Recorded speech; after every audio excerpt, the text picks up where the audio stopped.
Welcome back to Naganjali చిట్టి vlogs. ఈరోజు పెసరగుడాలు చేశానండి తెలంగాణ స్టైల్లో. ఇది ఎలా చేశానో మన ఛానల్లో చూడండి. పెసరగుడాలకి కావాల్సినవి, ముందు పెసర్లను నానబెట్టుకోవాలి ఒక 5-6 గంటల ముందు. ఇవి నానిన తర్వాత నేనైతే 5-6 గంటల ముందు నానబెట్టిన ముందే. వీటిని ఒక 2 సార్లు కడుక్కోవాలి. ఇప్పుడు కడుక్కొని మనం నీళ్ళు పోసుకుందాం. ఇట్లా ఒక 2 టైమ్స్ కడుక్కొని ఇప్పుడు స్టవ్ మీద పెట్టుకుందాం. ఇది మనం కుక్కర్లో పెట్టుకుంటే ఇవి ఏంటంటే తొందరగా ఒక 2 విజిల్లకే మెత్తగా అయిపోతాయి. ఇట్లా గిన్నెలో పెట్టుకొని ఉడకబెట్టుకోవాలి. గిన్నెలో కొంచెం సాల్ట్ వేసుకుందాం. ఇందులో ఇవి తెలంగాణ సైడ్ బాగా చేసుకుంటామండి మేము. ఈ పద్ధతిలో చేస్తున్నాం. మా అమ్మ చేసేది చిన్నగా ఉన్నప్పుడు మేము. ఇవి ఉడికిన తర్వాత మళ్ళీ నేను చూపెడతాను. ముందుగా కడాయి పెట్టుకొని ముందే ఆయిల్ వేసి పెట్టినండి. నేను ఒక 2 స్పూన్లు ఆయిల్ వేసిన. ఎండుమిర్చి వేసుకుందాం ఒక 2. ఇది సింపుల్గానే వేసుకునేది, పెద్ద కష్టమేం కాదు. ఏదో కొంచెం ఆవాలు, ఒక 1/2 స్పూన్ ఆవాలు, 1/2 స్పూన్ జీలకర్ర, కొంచెం మినపప్పు. ఇవి కొంచెం ఫ్రై కావాలి.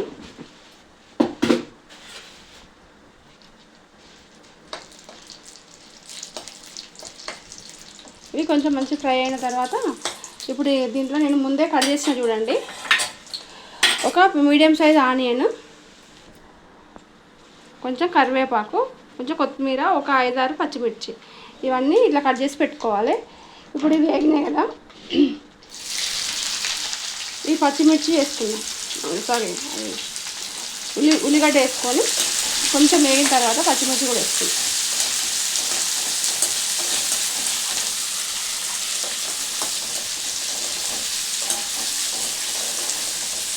ఇప్పుడు పచ్చిమిర్చిను కరివేపాకు కూడా వేసుకుందాం.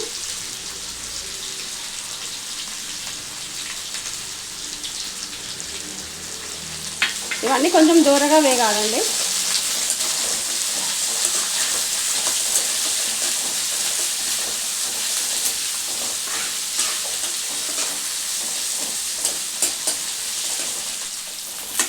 ఇక ఈ విధంగా దూరగా ఫ్రై కావాలి. ఇవి ఎక్కువ ఉల్లిగడ్డ బాగా వేగకూడదండి, ఎక్కువ వేగితే టేస్ట్ పోతుంది. ఇట్లా వేగినప్పుడే కొంచెం అల్లం వెల్లిగడ్డ పేస్ట్ వేసుకుందాం. ఇగో ఇట్లా ఇది కొంచెం సరిపోతుంది. ఇది కూడా కొంచెం వేగాలి, పచ్చివాసన వేగేంత వరకు వేగాలి. ఇప్పుడు దీంట్లో కొంచెం పసుపు కూడా వేస్తుంది. పసుపు కొంచెం ఒక 1/2 స్పూన్ పసుపు వేసుకొని ఇవి మొత్తం కొంచెం వేగిన తర్వాత ఇప్పుడు మనం ముందే ఉడకబెట్టిన కదండి, ఇగో ఇట్లా మొత్తం నీళ్ళన్నీ వడగొట్టుకోవాలి. ఇట్లా ఉడకాలి. ఇది కుక్కర్లో పెడితే మెత్తగా అయిపోతాయి. ఇగో ఇట్లా అంటే చాలు. ఇగో ఇట్లా ఉండాలి. ఇట్లా మెత్తగా కావాలి. ఇప్పుడు ఇవి వేసుకుందాం.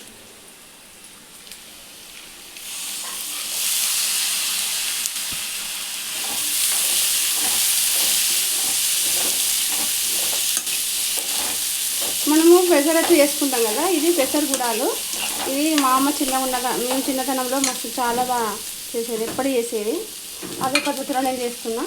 ఇప్పుడు దీంట్లో కొంచెం సాల్ట్ వేసుకున్నా. అయితే నేను ఈ పెసరు ఉడికేటప్పుడు కొంచెం సాల్ట్ వేసినా కదా, ఇప్పుడు ఈ సాల్ట్ చూసుకుని వేసుకోవాలి. దీనికి సరిపడా వేసిన ఇప్పుడైతే సాల్ట్, కొంచెమే కారం. ఈ కారము అది తక్కువ వేసుకునే వాళ్ళు, తక్కువ తినేవాళ్ళు వేసుకోకుండా పర్లేదు.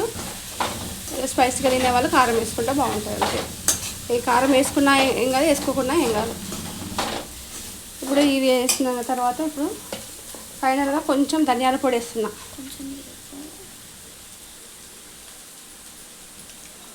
కొంచెం ధనియాల పొడి. ఇది ఎక్కువ పెద్ద ప్రాసెస్ ఏం కాదండి, ఈజీగా చేసుకోవచ్చు. ఇది ఒక 5-6 గంటల ముందు మనం నానబెట్టుకున్నాం అనుకో, ఈజీగా అయిపోతుంది. ఇప్పుడు దీంట్లో కొత్తిమీర వేసుకుంటే సరిపోతుంది, అంతే. ఈజీగా అయిపోతుంది అంతే. ఇది ఒక్కసారి మళ్ళీ కలుపుకుంటే అయిపోతుంది. ఇప్పుడు అయిపోయింది.